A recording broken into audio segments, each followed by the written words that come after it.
Good afternoon, everybody. Good afternoon. Just waiting for some people to come on. Good afternoon. Good afternoon. Hello, everyone. Hello, Agboma. Hello, Toyin. Another Toyin, not me. Hello, everyone. Thank you so much for taking time out this Sunday to log into this live session. I'm so excited. It's been building up and I'm really excited about today. So I'm just waiting for a couple more people to come on and then I'm going to kick it off. Anybody else excited or is it just me? But yeah, happy Sunday, good morning, good afternoon, good evening or good night, wherever in the world that you're logging in from. Hello, Ben. Hello, Organic Yara. And the Digoons, hello to everyone. I'm so excited. I've said it before. I've been saying it.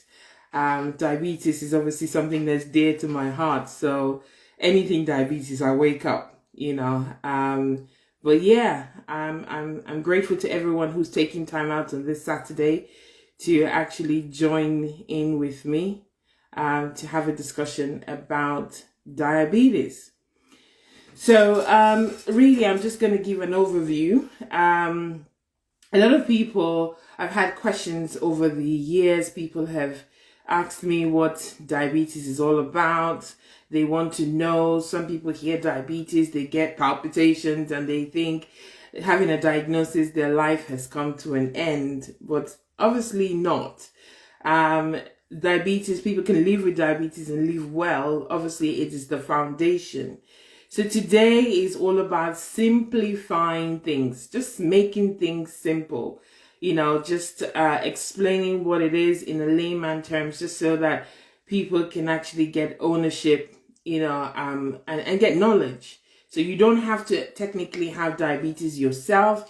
You can have a friend who's got diabetes. You could have a family member who's got diabetes, an uncle, anyone, with someone on the streets. It's good to just have that knowledge. Yes, you're not a clinician like some of us, but having that knowledge, actually helps. I was looking up, stuff this afternoon, just trying to get some facts, up-to-date facts. And I found that the WHO, according to WHO, about 422 million people in the world have diabetes. That's a lot of people, and according to them, obviously diabetes is one of the leading causes of death, and WHO obviously also says that it's now one of the top 10 causes, like on the website of WHO, you got cancer, after cancer, you got diabetes. So it's almost on the same path as cancer, and it's taking lives. And sometimes, just knowing the simplicity of things can actually help to save someone's life. Like I said, it's not about being afraid if you do have a diagnosis or you have a dad, a mom, or a sister who's got the diagnosis. This is not about instilling fear in people, but it's about bringing knowledge to people so that you know how to deal with things. You understand what exactly it is that, that diabetes is all about. And then obviously we can take things up from there. So today I do have a speaker. I'm just waiting to see that he's online, who is going to be just having a conversation with me. This is the first of 4-week series, and we're going to be dealing with it, in so many different ways. Week 1, we're going to be talking about diabetes, just general, asking questions. I will take questions at the end. And then after that, week 2, we've got diabetes and the eyes. Then we've got diabetes and mental health. And then we've got gestational diabetes, which is diabetes in pregnancy and the female hormone. So it's quite a packed 4 weeks. And then the subsequent times, I'm looking to collaborate with dietitians, nutritionists, cardiologists, nephrologists, and so many people. So I'm just going to bring Charles on now. Charles is an expert. He's a consultant pharmacist, and he's a clinical champion for Diabetes UK, the United Kingdom.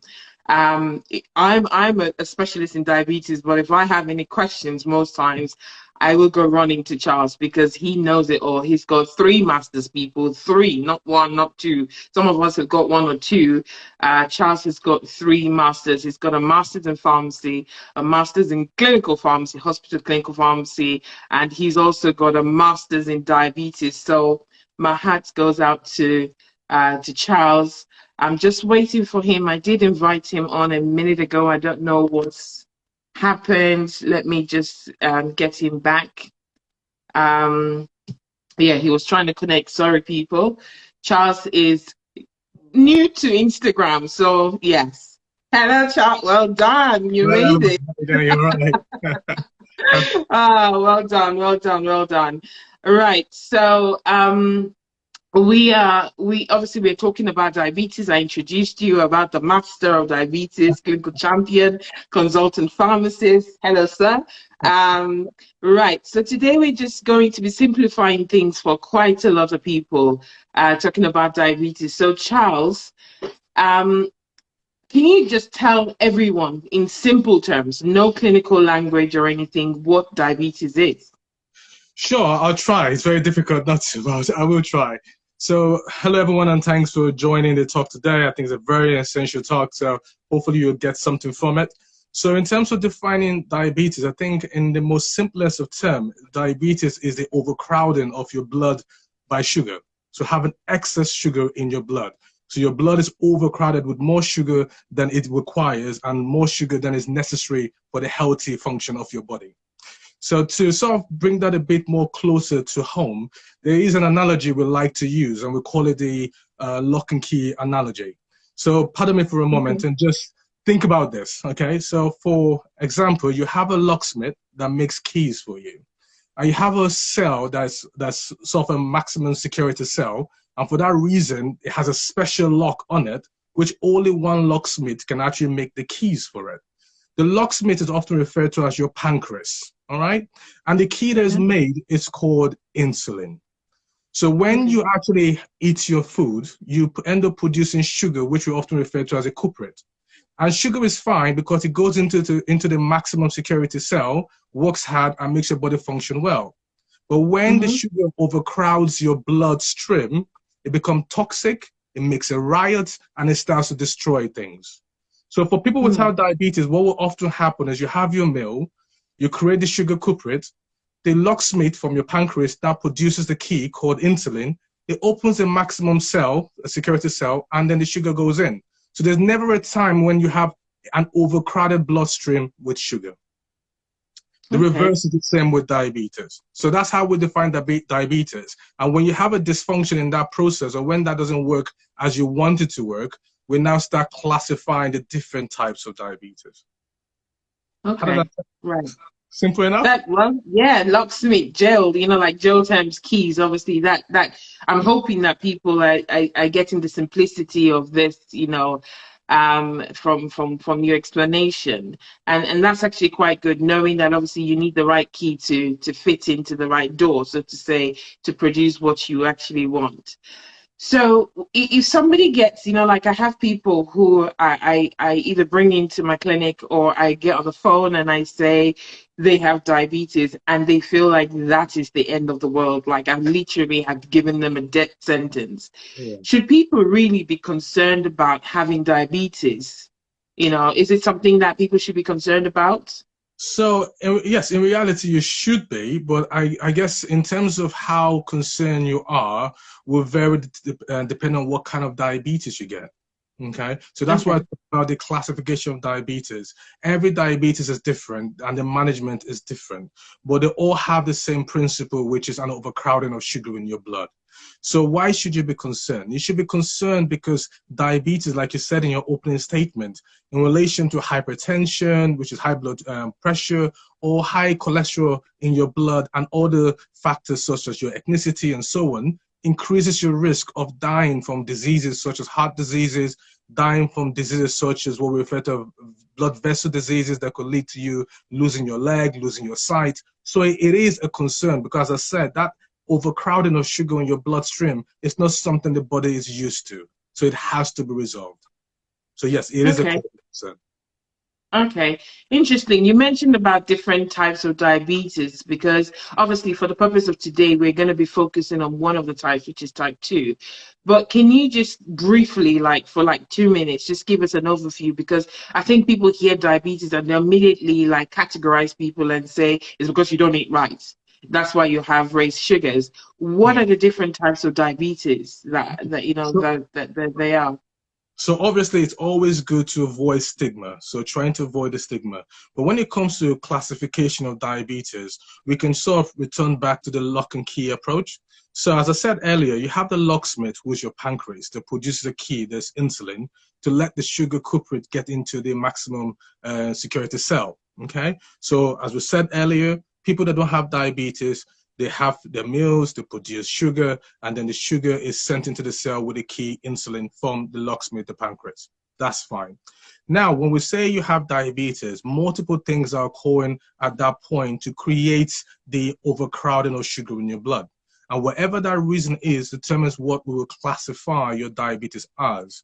So, for example, we have situations where the locksmith is actually being attacked, okay, broken into the shop, is gone down, is killed, and then the locksmith dies, so he can't produce any more keys. So the pancreas actually dies off.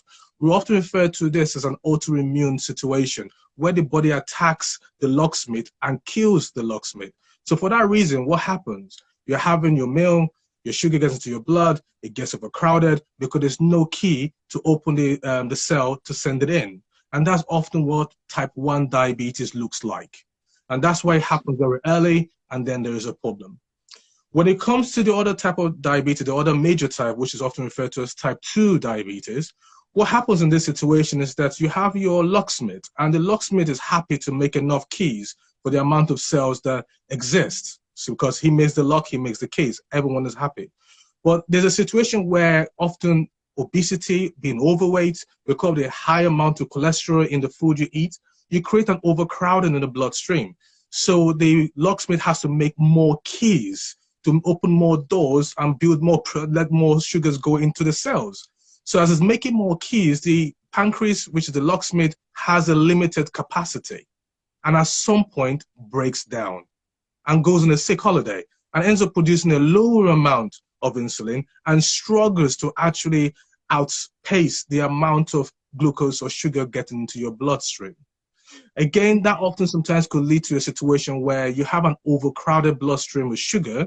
So even though the locksmith is making keys, the keys can't make their way to the lock. And the locksmith thinks there's not enough keys. So it's having to work even harder and harder to make more keys. But the reality is that the environment is overcrowded with sugar and cholesterol and fat and everything else that the key doesn't get there.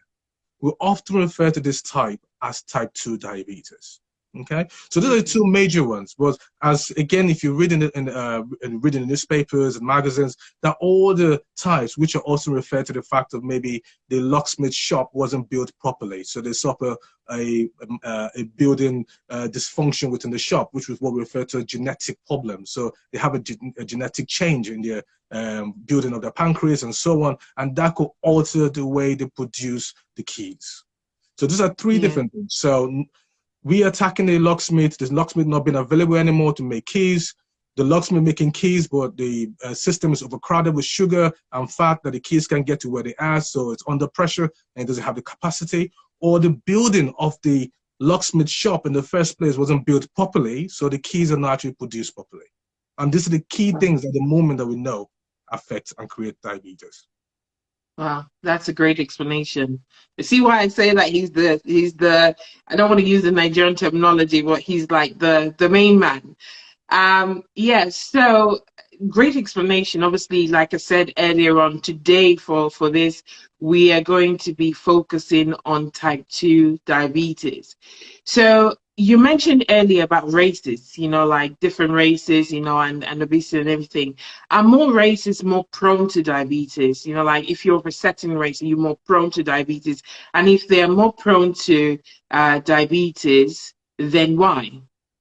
So again, I think the why is a question that we keep trying to answer every day, but we do have some Mm-hmm. information to support us. And yes, ethnicity does have a role in determining your the prevalence of diabetes, especially type 2 diabetes in our society globally.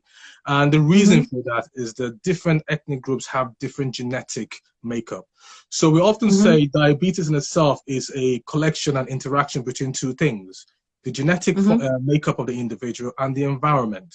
So an Mm-hmm. example is in COVID pandemic, a lot of people were probably getting diabetes. They didn't have diabetes before. We're still investigating that, but sometimes you have a change in environment that could actually predispose you to developing diabetes. Other issues as well from ethnic backgrounds like the South Asians and the African Caribbean backgrounds are also of higher risk of developing type 2 diabetes. And that's because of the genetic makeup and other factors as well. So not just the genetic makeup.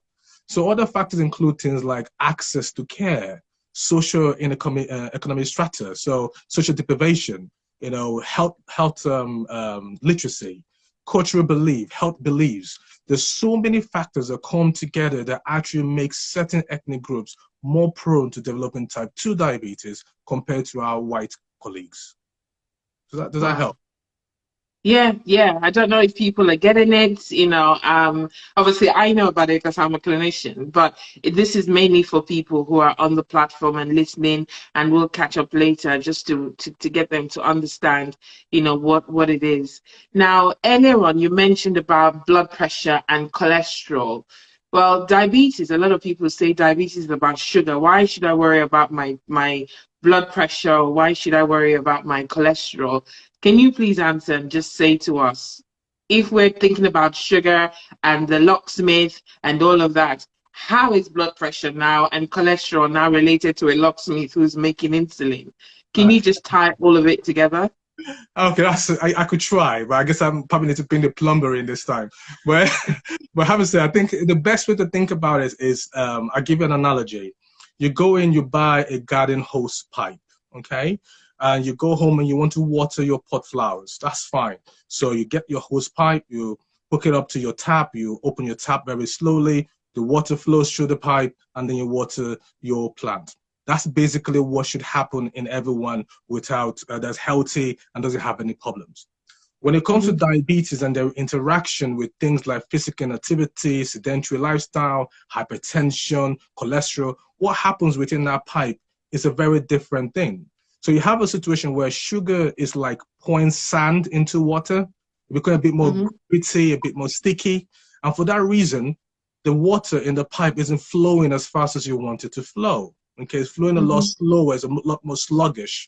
When you add cholesterol to that, so you put some of your oil, when you pour your, like we do in Nigeria, you pour your leftover oil down the sink, and then that goes into the pipe. That adds a bit more stickiness to it, now making the whole pipe itself very, very sticky and very, very hard. So it becomes less elastic and less flexible. So as that's going through, that becomes very slow. So at the end of the pipe, where you want to water your flower pot, there's not enough water coming in. So what do? You decide to go back to the tap and then put it on a full trotter because you want more water coming in.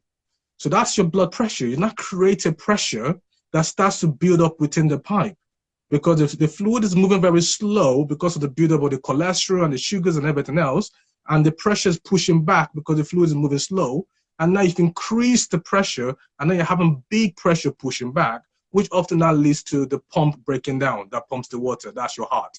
You now increase the risk of heart failure. As the fluid isn't moving properly and you're not getting enough water at the end of your hose pipe, and you can't water your plants properly, and your plants are your organs, so your kidneys and all the essential organs in your body, your feet as well. So that's why diabetes is the leading cause of foot amputation and lower limb disabilities and blindness as well. So you're not getting enough water going there, basically enough blood going there because of all these things going on within the pipe. So they start to have a dysfunction themselves. And then because you have this very sticky thing within the pipe, some of the sticky elements form like small makeups that break up from the bigger compound within the pipe and then flow away and they increase the risk of stroke and heart attacks.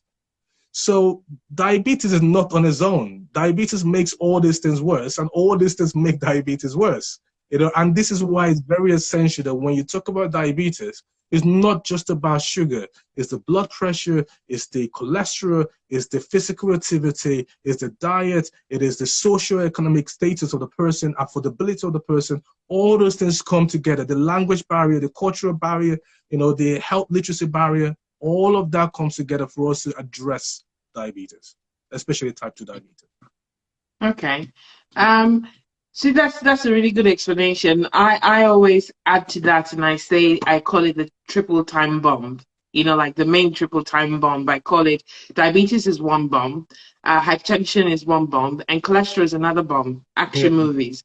So Yeah. if you have three bombs that a bad guy has just come into the room and has just set off three, you know, like three bombs about to go off. You know, if you've got two bomb specialists and you get them to come in to try and take out the bomb so that we're all like fretting and saying we don't want to die, you know, we get three, you know, we have the three bombs about to go and you get two specialists that come in, no matter how hard they try. So if the bomb is going off in 5 minutes and they can detonate the bombs in 4 minutes, the two of them can work on the two bombs. But if the other third bomb, no one's working on it, it's actually going to just blow up and everybody's going to die. So hence, when you're looking at diabetes, it's not just looking at your sugar alone. We have to look at, like you said, look at your blood pressure, look at your cholesterol, look at your kidney function, look at everything that has to do with the diabetes, just to make sure that we're managing all the surrounding conditions to try and improve the life expectancy and the quality of life that the patient or the person living with diabetes rather has. Yeah. Okay, so that's a good. I just wanted to add in. I always like the action movie, so No, it no, never ends. I think that's perfect. I think you've reminded me of a story which people often use, which is the boiling frog. So you have the boiling frog story. So pardon me just to use this as an analogy. So the story goes like this. If you want to cook a frog, you put the frog in very hot water, the frog will jump out of the water. So the best way to cook the frog is to put in a very warm water that's not too hot, and the frog stays in it, and then you slowly start to increase the degree of the temperature, and the frog keeps on adapting to that temperature, and before they know it, the frog is cooked and ready to be eaten. So in terms of diabetes, the problem with that is that when you start to build your sugar level, the overcrowding starts slowly. So the degree of crowdiness in your blood and how long you've carried that crowd for determines the amount of damages you get. So using your bomb analogy, depending on what point in your diagnosis of diabetes will find you, your sugar level will become less of a damaging bomb compared to your hypertension and your cholesterol. So in the early days of your diagnosis of type 2 diabetes in particular, your sugar level is very, very important because often the terrorist or the bad guy hasn't set the two bombs yet. But as things get worse and it gets crowded, the blood sugar stream gets crowded and crowded and crowded, and the blood pressure gets bad and the cholesterol gets bad, those bombs become more imperative to manage. And they become more devastating than the sugar bomb. Good. Right. Thank you. Right. I think we've talked about this, you know, question about who's more at risk. You kind of touched on it, you know, but I wanted to highlight it. How, you know, like, how would you know if you're at risk of type 2 diabetes? So I guess one of the things that you could do if you want to find out if you're at risk of type 2 diabetes is obviously being more aware about your family history. Okay, there is usually a link with your family history of diabetes to your risk of developing diabetes. Again, obesity is an obvious risk factor as well. Not everyone that has obesity has type 2 diabetes, but a lot of people that develop type 2 diabetes are often overweight or obese. The very important thing here again, and this is more of one of the ethnic variation, is that people with type 2 diabetes or people with overweight from the South Asian background or the African or African Caribbean background are higher risk of developing diabetes and the complications from it, so the heart attack, the stroke, the kidney dysfunction, compared to the white colleagues at a lower BMI. So a BMI is basically your height divided, your weight divided by your height squared. So usually you're obese based on the matrix given to us in the Western population of 30. So if you're 30 BMI, you're obese. You don't have to be 30 BMI as a Black person or an Asian person to be at that same risk. A BMI of 25, 24 is already bad enough. So the aim is to always try and get a BMI less than 23. So often what you often hear is, oh, I'm not obese, so I'm okay. Actually, you're probably at a higher risk than someone that's actually 30 BMI that is white. So it's very important that you are mindful of that risk, that you're not waiting to be obese to deal with it. Once you start getting overweight and your BMI goes above 23, so that's your weight divided by square your height, then you start getting concerned. You need to start thinking about how you're going to manage that situation itself. So very, very important. And it's all these little things that makes this differentiation between the white and other ethnic groups that make us more predisposed to type 2 diabetes in particular. Brilliant, brilliant. I've seen some people have questions. I'm noting them down as much as I can, and we'll take about 2 or 3 questions at the end. So you talked about being overweight, and some of us struggle with that. Like being overweight, you do your best. Now, certain people say, I've exercised, I've lost weight, and they are already type 2 like obviously they already have been diagnosed with type 2 diabetes. They're already on medication, or they're not yet on medication because some of them are in denial, and they say, oh, I just want to exercise a little bit more. Can I come off my drugs, or am I no longer diabetic? Exercising and losing weight, does that stop the diabetes from occurring? Yeah, so it does. So we do have a lot of studies, and again, that's why nationwide and global wide we have what we call the diabetes prevention programs. And that because the programs do suggest that if you have lifestyle interventions, which were mainly diet and physical activity interventions in terms of being more active and watching your diet, losing the weight, you could actually reverse the progression of your type 2 diabetes. I think the key thing here is that up until now, we've always seen type 2 diabetes as a progressive disease.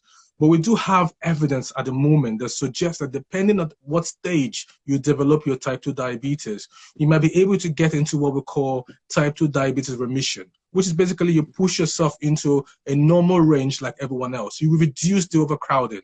Okay, so physical activity and diet is like the riot police guys, the guards, they come in and disperse the overcrowding. So when you work hard in terms of exercise and reducing your input and increasing your output, you actually disperse that crowding. You move them away from the front of the cell so the keys can now get to the cell, and then diabetes become less of a problem. So if you remember from the initial analogy, it's all about the fact that when it comes to type 2 diabetes, it's overcrowded, so the keys, the insulin can't get to the lock, and the locksmith is now out of capacity. So you want the locksmith to work less, which means the only way you can make them work less is to make the key get to the cell. And the things that make the keys get to the cell is losing weight. And we do have studies that have shown that. So yes, physical activity can do that. The only issue we have is that when people say they're being physically active, they probably need to speak to a specialist to actually help them design a proper program. Because some people lose weight and actually have what we call rebound weight gain. So when you're losing weight, the first thing you lose is water. You lose water, then after you've lost water, you lose muscle, and fat is the last thing, because fat doesn't burn well. So often people lose weight in the first 6 months. If you've ever been on a funny diet, you lose weight in the first 6 months, you're excited, and then the next 1 month you regain the weight, and then it's actually twice harder to lose the same weight. And that's because you've lost a lot of muscle. And that's why the evidence does suggest that if you are doing any weight program, you need to work on your diet, but you also need to build muscle through exercise as well. And that will help with the weight loss. But to also add to that, as you can imagine, weight loss in itself is not the only problem. When we talk about the garden hose on the tap, to make the pumping machine that pumps the water through the tap feel more effective, then you need to do a lot of what we refer to as aerobic exercise. It often improves the way your heart and your lungs work. So that's what we refer to as cardiorespiratory fitness. So it's not just being big and 6 packs and everything else. It's about being very, very fit within the way your heart and your lungs relate in producing that sugar in terms of pumping that fluid. So there's so many things that goes into weight loss management. It's not as simple because you're just waking up and saying, I'm not going to eat rice today, but I'm going to eat a lot of bananas tomorrow. You're just replacing one evil with another. So it's trying to get a very good weight loss plan and then sticking to it. And there are many out there. So there's a lot of options. Yeah, that's awesome. One of the series we plan to have later on, probably about April or May, is bringing on a dietitian and bringing on like a health coach as well.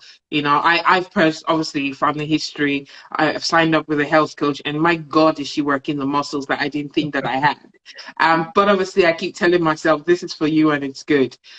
So obviously I'm conscious of time, and I've got so many questions that are coming in, and I'm trying to make a note of it. Now, I've just seen someone's question there, and I'm just going to take that question because it's in line with what you've just said, just so I don't miss it. Now, someone has said, like referring to the South Asian and the Afro-Caribbean community, is our food a major culprit in this? Because obviously she's referring to it as the carbohydrate dense diet.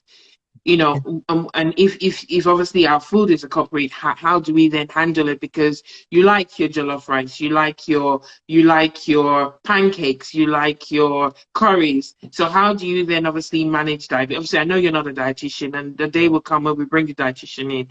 But how is our food obviously causing us to be major culprits of, you know, like of increasing our risk of type 2 diabetes? And Yeah, no, I do understand the question. I think one of the things that you've said is very, very true, which is the fact that sadly our food does have an impact on we developing diabetes. But we need to see this in context. We've had globalization for a very long time. And one of the negative sides of globalization is that there's a share of culture, which includes food and everything else across the globe. So if you think about the caveman had enough food to satisfy himself for the things he was doing. Now we have what we call overnutrition. So a lot of the food we eat now is oversupplied. So in the past, you would have your fufu or your pounded yam or your jollof rice. You have a big bowl, and the caveman is walking lots of kilometers to get to the next food, and probably won't get to the next food for a long time. But now you can actually order Uber Eats. You can Uber eat your fried rice every day if you wanted to, and you could Uber eat your fried rice 3 times a day. And then you're in COVID situation, you're locked down at home, so you're sitting down at home doing nothing. And not doing nothing in terms of work, but nothing in terms of physical activity, because you work in IT and so on and so forth. So this is causing the overcrowding. So the food in itself is not the enemy. It's the environment in itself that is the issue. And that's why we say diabetes is an interaction between the genetics and your environment. And there are multiple things that work in there. So for example, people that live in a rural area are less likely to develop diabetes than people that live in the city. So when it comes to us, you know, when we already have the predisposition to type 2 diabetes already from a genetic perspective, then we live in a society, if you're in the UK or even in Nigeria or any African country that's well developed and well modern, then we're living in a culture where we are actually burning less, but we're still eating the same food, which is very high in calories. So where is that going to go? It's only going to create overcrowding. So I don't want to make food the enemy, which is often what we try to do. Food is not the enemy. Our understanding of the purpose of food is very, very vital in managing care. So when we talk about what can we do, I always tell the people that see me, so the patient that live with type 2 diabetes that I see, I often give them simple advice. So for diet, I use an acronym called FAT, which is FAT, which stands for frequency, amount, and time. And I always say, you like your fried rice. I'm not going to take your fried rice from you. I'm not going to take your pizza from you. I'm not taking that from you. But you have it 5 times a week. Are you happy to cut that down to 2 times a week? And you treat yourself. I'm not going to deprive you of what you want to eat. And we have that negotiation because it has to be something the person can achieve. There's no point setting a goal that someone can't achieve. You know, you can't set them up to fail. So we make a negotiation. They're happy to do it 2 times a week. Then the A is amount. So we say, okay, fine. You know, especially in our elderly population, they grew up in a time of difficulty. So they have the mentality to always finish what is on their plate. But plate sizes have gotten bigger since the days when they were younger. So the question is, are you happy to buy smaller plate size? And then you're not struggling with the fact that you're having leftovers on your plate. Are you happy to reduce your portion sizes? So rather than having 2 cups of gari to make your ebo, can you have 1? Okay, it's also a conversation you should do. And then the last thing is a T, which is the time. Again, we refer to things as glycemic index. And basically what that simply means is how fast that food item produces the sugar into your blood. So when you eat your food and then you create the overcrowding of sugar in your blood, that could happen very, very fast. That could happen very, very slow. It depends on what kind of food you eat. Okay. So if you are able to focus on things that release that sugar very slow, that slows down the speed of that overcrowding occurring, even better. So that's what we often refer to all the brown bread, the brown rice, so things that have a lower glycemic index. So they are still producing sugar, but a bit lower, and they also have things that are good for health, like fiber and so on. However, the misconception is that if you had 10 white bread, that doesn't mean you should eat 10 brown bread. They will still produce a similar amount of sugar over time. So you'll still be in the same trouble. So you always have to use those three things: frequency, amount, and time. Good, good. Now I'm going to be going around. I hope when I tell my patients fat, they don't think, you're calling me fat? You need to put that in Obviously, context. write it down, write the analogy down quickly before I get accused or sued. I think you've obviously answered a lot of a few of my questions, you know, like, because I was going to say, you know, like you tell, especially it's interesting when I have my English patients versus my Asian patients or my Black patients. They come in and then you say, you need to cut down. I'm like, no, I work, I'm a plumber. How can I not eat 2 cups of Gary or semolina? Girl, you don't know what you're talking about. But I guess it's obviously a question of the mind. You know, one of the tricks that I started getting myself to do is to drink a lot of water before I eat. You know, because that way it gets me to feel full, and then I add the food, and then I drink more water during and then after. So these are the things that I help, and I share my day-to-day, you know, you know, tips with the people that I come across. You know, so thank you so much for that. Now, you've talked about the food. So what about things like dessert? What about things like ice cream, cakes, you know, like chocolate? People say, oh my God, you know, like, being diabetic, I can no longer have ice cream. I can't have jelly. I can't have this. How do people handle, you know, like eating things like that? So I guess news flashes, you can have whatever you want. And that's the reality. So the issue with obesity and type 2 diabetes, as I've earlier alluded to, is not the food itself. Yes, there's some problems with the food, because most foods that we get now from the Asda's and Tesco's or wherever your supermarkets are in different countries, your ShopRites and the rest of it, are more very industrialized. So there's a lot of calorie-heavy foods. So your fizzy drinks and so on. So what I often tell people that I see in my clinic is, it's like pretending that you have a currency. You have 100 pounds. How do you really want to spend this 100 pounds? Do you really want to spend it on something that might actually damage you? So you're going to spend money buying a fizzy drink that's probably going to cause you more harm in the long term, okay? Or do you want to buy a bottle of water? You have to get them to understand their relationship with food. How do you see food? Do you really need that fizzy drink? Because you just had a bowl of rice. You don't need a fizzy drink to give you more energy. You have more than enough energy to go around. Not to wash it down, no? Not to wash it down. Not to wash it down either. And if you're going to have the fizzy drink, then you have to think about, how much rice am I going to have? Because I've already had some of my currency in the fizzy drink. You only have 100 pounds. So what we would normally say in lifestyle management and diet management and so on, is that we'll probably work in the currency of calories, okay? Or carbohydrate intake. You only have a certain amount of carbohydrate intake that you should be taking, or a certain amount of calories that you should be taking per day. And that is your money. That's your pocket money for the day. How do you want to spend that pocket money? The issue now is that people have a poor relationship with food. So this pocket money is endless. And they just feel they have a whole bank to themselves. But you don't. And once you appreciate the fact that you don't actually have a whole bank to yourself, you actually have a currency, in which case most people on average shouldn't be going beyond 1,500 calories in the modern era. You know, I know you might look in the literature, you might see 2,000 calories, 2005. That was a long time ago, where people were doing a lot of heavy lifting, working in the mines and everything else. Nobody does that. Everybody works IT. Everybody works in sitting down jobs. So the amount of energy you actually need for your day-to-day survival is a lot less. And so that's what we've had studies, again, in the UK and across the globe. But some of the studies we've had have been meal replacement diet plans, or time-restricted eating, or fasting, and so on and so forth. And the whole idea, the premise of all those interventions is to actually reduce the amount of energy intake in calories that you're taking. And as you reduce that amount, you create a deficit. As you create a deficit, the overcrowding disappears. And if you do that on time, early on in your diabetes, you could prevent your diabetes from progressing. Okay. So I've got loads of questions, but I'm going to take one more question from me, and obviously for the public. Now, some people say I'm now on medications and I've been diagnosed with type 2. What next? I've had a lot of people obviously approach me from the developing countries, say to me, I've been on this medication and I've not had anyone check me out, or I'm on the medication, so why do I need to go back? So literally, if you've had the diagnosis of diabetes and you've been placed on medications, what next? Do you stop it after your sugars have been controlled? What do you do?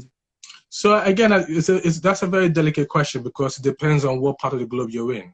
But in terms of what we refer to as our global guidelines and a plan for global awareness and management of type 2 diabetes in particular, and even type 1, but mainly type 2, is that there needs to be processes in place to help people that live with diabetes manage their type 2 diabetes. So you should be having regular checks. So every year you should be having your foot checks. As I said, diabetes is a leading cause of foot amputation, and now one of the leading causes of lower limb complication that leads to disabilities.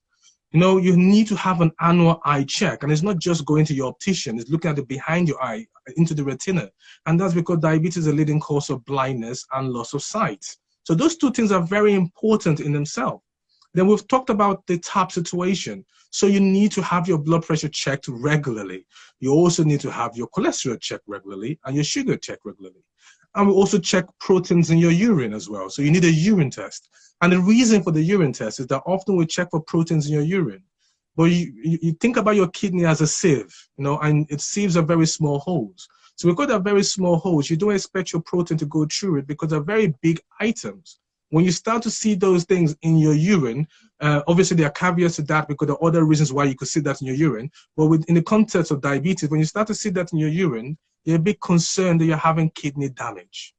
And that's why diabetes leads to about 20 to even up to 40, 50% of diabetes kidney disease that we see now. So it's a leading cause of dialysis. So it's very, very important that whoever is looking after your diabetes, first and foremost, is actually making sure that they understand how you feel, how you're coping with it as an individual, because there's also the emotional impact as well. People with type 2 diabetes and diabetes as a whole are twice times as likely to suffer from depression and remain in depression. You know, you have to start thinking about the family as well. You know, people with gestational diabetes, which is another type of diabetes, are 5 times at risk of having stillborn kids. You know, pregnancy becomes very complicated. So there's a lot of things to think about. And even as a woman, you know, if you have type 2 diabetes, then you can't be buying the folic acid that you buy from your local pharmacy. You need a clinician to prescribe you a higher dose to protect your baby. So there's a lot of education to go into this. And that's why we say living with diabetes is very important to have a proper care plan in place and not just take a tablet and put it in your mouth. But when it comes to the tablet as well, it's a lot of monitoring to do to make sure it's safe, to make sure that we're improving it. So ideally, once you're diagnosed, we should be reviewing you no less than every 3 months. You know, and doing that is to make sure that the tablet is working, and then we are increasing the tablet if need be, also supporting you with lifestyle, because the plan is that if everything goes well and you are able to reduce the overcrowding of sugar in your system through the police of physical activity and diet management, then we can cut down the medication and probably stop it. But the key thing here, as I've said earlier, is that just like everything else, like the boiling frog, how long you stay in that crowded area, the longer you leave a lot of people crowded in a place, the more likely they're going to get violent. And once they get violent and start destroying things, then there's no going back. The longer you leave your sugar crowded in your blood, the longer it's going to create problems. And once it starts to create problems, which we often refer to as complication, there's often no reversal. There's only management. So early intervention, very important, so we can actually give it a chance of reversal. So I always tell people that are resistant to medication, take the medication early, because you can always stop it. If you don't take it early, you will still end up on medication, and I wouldn't be able to stop it because the damage would have been done. And you would have a lot more complications, obviously. Exactly. Yeah. And more medication. for other things. That's so good. That's so good. Thank you so much, Charles. I'm going to run through a couple of the questions, as many as I can.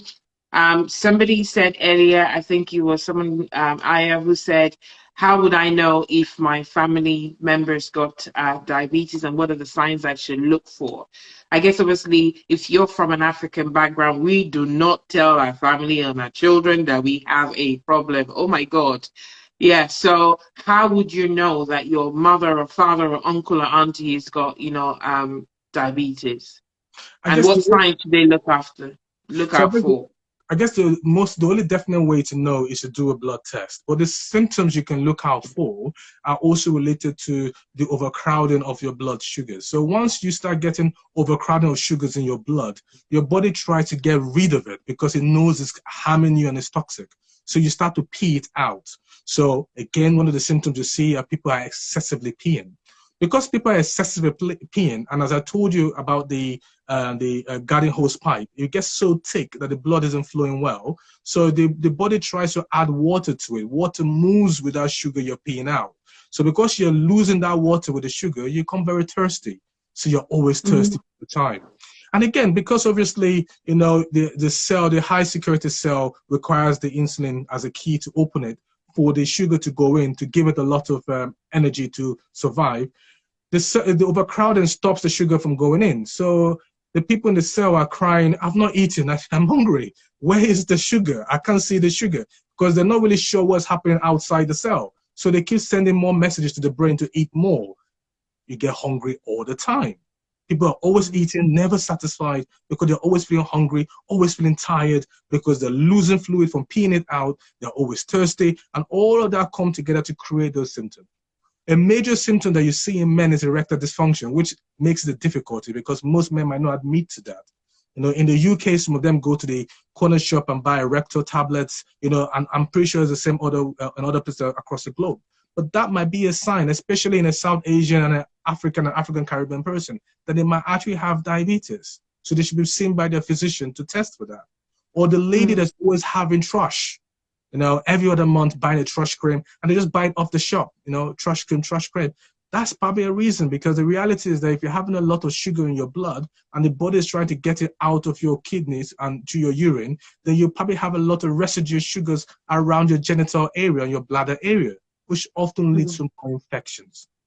So these are some of the common signs that you might see, but the only definite way to diagnose you with diabetes is to do a blood test. But there are risk tools you can use. There are different websites that you can go to, and then you can risk assess yourself, which is often based on your weight, your waist circumference, your belly waist, because your belly fat is a real problem rather than the whole fat around your body. The belly fat is the main problem. And then your ethnicity and how old you are. Age, again, is an increased risk for diabetes. So there are different risk tools that you can use, and I'm sure Tonya will be happy to share a link or two so you can risk assess yourself. Yeah, thank you for that. Dumping me in. Right. You talked about belly fat, so before I go on to the next question, why is your belly fat more prominent or more of a cause than the rest of the fat in the body? Okay, so the best way to look at this is to look back to the caveman days. So during the caveman days, if you look at the aborigines of the Australian continent, and you see those that lived there at the time, they were quite skinny. If you look at them in the old time, you see them skinny with a spare, and that's fine. And what often happens was that because of famine, when you eat, it satisfies you, and your body finds a way of storing some of the sugar in certain stores for the raining day. Okay, so due to modernization, globalization, everything becoming a bit more urban, nobody's walking from one village to another village or one county to another county. There's an excessive amount of food, so that will be referred to as overnutrition, which is a type of malnutrition. And because of that, you are eating more than you required, things of higher calories than you actually need. So the body is not trying to store it. So it tries to store it in the liver, which is the right place to store it. It allows the muscle to take it up, which is a good thing. But at some point, like everyone else, if you live in a small house, you outgrow your house. So basically, the sugar outgrows all the stores.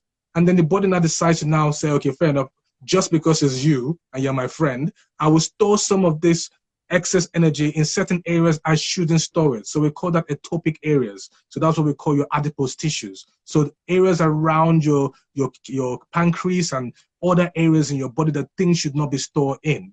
So it stores a bit there with the hope that you will burn it off. You bring in the riot police to disperse the excess overcrowding.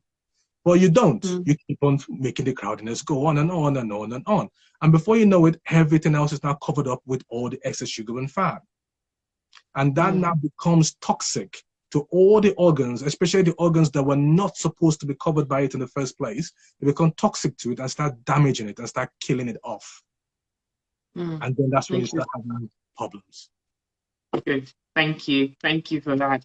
Now, another IO, I'm guessing this is another login name, asked earlier on, do drugs repair the pancreas? Because you talked about the pancreas not working and the analogy.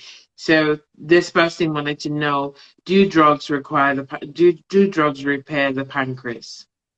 So I guess the term is not repair, because it's a very loose term to say repair. So we don't have the powers as human beings to make a pancreas per se, but we do have the technology to create things similar to the pancreas. But when it comes to drugs, the drugs don't actually repair the pancreas in itself, but depending on when you take the drug and how early on in your diabetes that you start engaging with your physician, you might give your pancreas time to repair itself. All of that has a caveat of it depends on what has led to your diabetes. Okay, so what I referred to is mainly in type 2 diabetes. In type 1 diabetes, as I said, you get someone coming and destroy the whole locksmith shop and kill the locksmith. So there's nothing to repair. It's gone. When type 2 diabetes, the overcrowding, because it's been there for so long, they now become so angry and agitated, they start breaking things down. So they break down the doors and everything else. And so if you are able to disperse that overcrowding, you might allow the locksmith time to fix the window. It all depends on how bad the damage is when you agree to accept medication. And that's why early intervention is very important, because if it's early, then probably just a window is broken. If it's late, the roof is gone. The building is gone. So there's nothing they can really do about it than to give you more medication to help the failing pancreas. So the repair is not the term, but it's all about early intervention that could actually give that organ a chance to sort of repair itself if there's a chance. Does that make sense? Yeah, well, it does to me. I'm hoping that it does to the person that asked the question. Thank you for that. Now, somebody else asked about pre-diabetes to type 2 diabetes. Like, how does she or he or she? I can notice if it was a man or woman. So, how does he or she prevent from going from being pre-diabetic to going into type 2 diabetes? So again, that's a very good question. Again, as I said, up until now, we felt that type 2 diabetes is a progressive disease. However, we've had evidence, research that suggests that you could actually put someone into remission. All the evidence we had, even before now, this suggests that we could actually help people with pre-diabetes reverse back into normal level of sugar. So disperse that excess crowding. And it's basically around physical activity and losing weight. So the main thing, as I said, the same thing I've said before, how do you achieve that? You need to lose the weight. We often say you need to lose at least about 10 to 15% of your weight. But every weight loss is beneficial. Trying to lose about 15 kilograms or 10 kilograms would be great, because you didn't get there overnight with that weight. So you're going to have to need something very drastic to push it back. So it's not going to be your simple, I missed this meal today, I take that meal yesterday. That's not going to be enough, because that's not how you got there. You're going to have to lose some real weight, to be able to force your body to reverse that process. Because what I talked about in terms of time and degree of sugar in your blood is basically a time bomb in itself. Because the longer you leave that, the more damage that's occurring, the less likely that you have the opportunity to push it back. So the short answer to your question is losing that weight as much as you can, being as physically active as you can to reduce your input and increase your output. And in some cases, you can use metformin, which is another drug that can be used in pre-diabetes. But if you really want to get the best value for your money, lose that weight and increase the activity. Okay, good. Thank you. So I've got three more questions, and I think that's all that I'll be able to take today. Um, Now, somebody else put on here, my mom is type 2 diabetic. Am I at risk of diabetes? I think Possibly. you've answered it, but obviously I need to ask the question because she's asked. Yeah. Yeah, no, possibly you could be. Again, you would have to, again, when you get to a certain age, you look out for the symptoms that we've already talked about. So peeing a lot, thirsty, again, depending on your gender, a lot of down below issues. All of that, your weight as well is something that you have to look out for. But you can just do a general routine blood check. You know, depending on what your levels are, we have a screening process. So if you don't have any high sugars in your blood, then you can do your blood test every 5 years. If you're in the pre-diabetes stage, we can do it every year. So that's why I said it's a plan. It's not just a medication thing. We have to put a plan in place to give you the chance to be able to observe how you are getting on, because we don't have crystal balls, so we can't really tell. But all we can tell you that there are risk factors. So that blood pressure Mm. needs to be managed, reducing that salt intake. You know, you need to reduce that salt intake, especially if you're Black and South Asian. You know, because if you're Black, people from the Black community, you retain salt in your kidney. So you definitely need to cut that salt down. If not, you will all just have a high blood pressure at some point. That makes the diabetes worse. Cholesterol. Again, people think cholesterol is all about fat and so on. But your carbohydrate, like I said, when the body runs out of places to store things, it stores it all as fat. So even the rice and plantain you eat will end up as fat, because that's the only way the body can store it. And that increases your cholesterol as well. So it's a very, very global, holistic approach to your self-care that gives you that chance to improve your risk. But yes, the straightforward answer to your question, you are likely to get it. It's a possibility, but it's not a guarantee. Okay, thank you. Now, the questions are flying in. I kept saying last one. Somebody just put on here, can someone with a strong family history of diabetes avoid diabetes with lifestyle alone? It's very possible. I have a friend that's a diabetes specialist as well, that's South Asian, and his joke is always he's one of seven and he's the only one without diabetes, and he's in his 60s now. So it's not impossible not to develop diabetes just because you came from a family that's high risk of diabetes. But as I said, it Mm-hmm. depends on what is driving that risk. You know, if you Mm-hmm. have a genetic problem, there's no control over it. But if you watch your weight and watch your diet, then you slow the progression. So the aim in the past has always been to slow the progression, because even Mm-hmm. without you having diabetes, just getting old means that your sugar levels will go up at some point. So to put it in Mm-hmm. context, we often say people without diabetes would have a sugar rise of about 1% every year, especially those who are older. People with diabetes will have a rise of 4%. Mm-hmm. That's 400. That's the ratio is that's 1 to 4.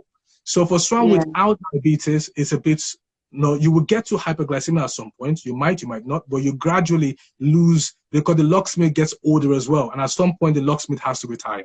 So Yeah. that happens as well. But with diabetes, because of the overcrowding, you are hastening that speed of the retirement. So your job Mm-hmm. is to reduce the overcrowding so that the locksmith has enough time to work for a bit longer. Does that make sense? And that is Yeah. the idea around that. So it doesn't guarantee you getting diabetes in terms of type 2 diabetes or even type 1 diabetes, but obviously is a risk that you will need to be aware of. And when you're feeling a risk too, it will ask you, do you have a family history of diabetes? Yeah. Okay. Thank you. Right. There was one more question, and I think I could possibly answer because it was from Pauline. I know Pauline because we work together. She's amazing. Yeah, the question was, should monitoring be done annually for people who have had history of gestational diabetes, which obviously is diabetes in pregnancy? My answer is obviously yes, because obviously their risk is increased, but obviously I will throw it back to you. Should they be monitored every year? So it's a good question, and your answer is absolutely right.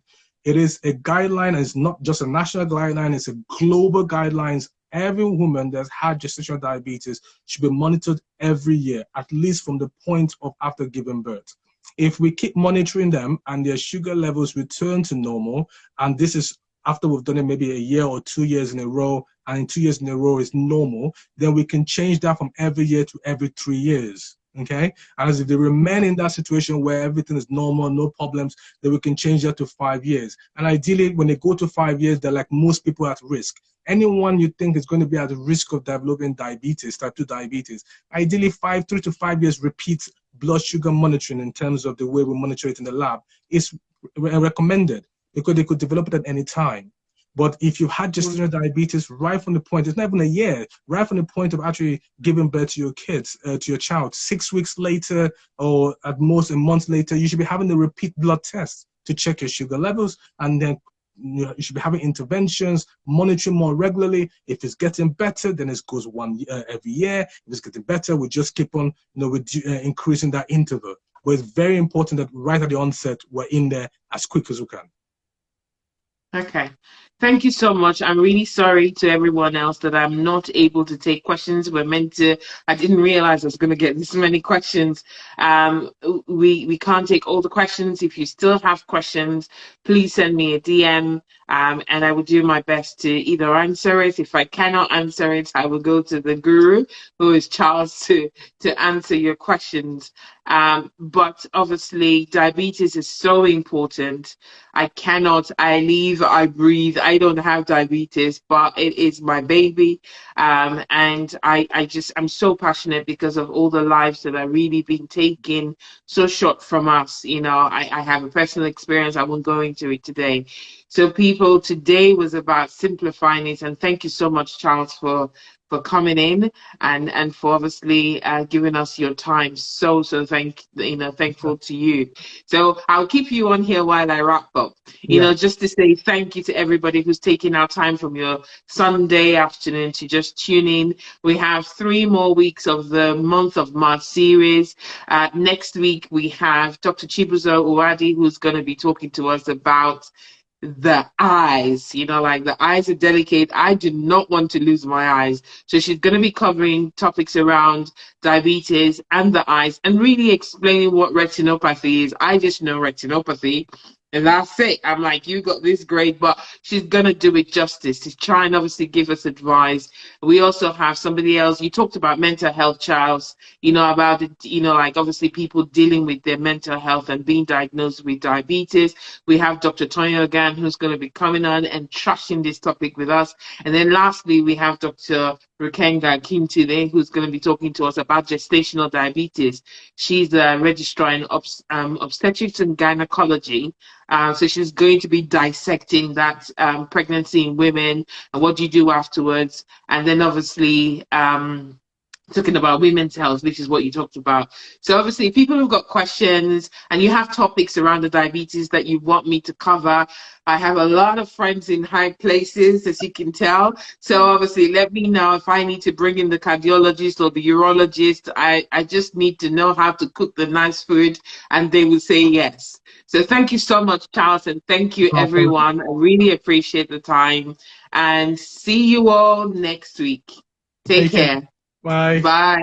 Bye. Bye.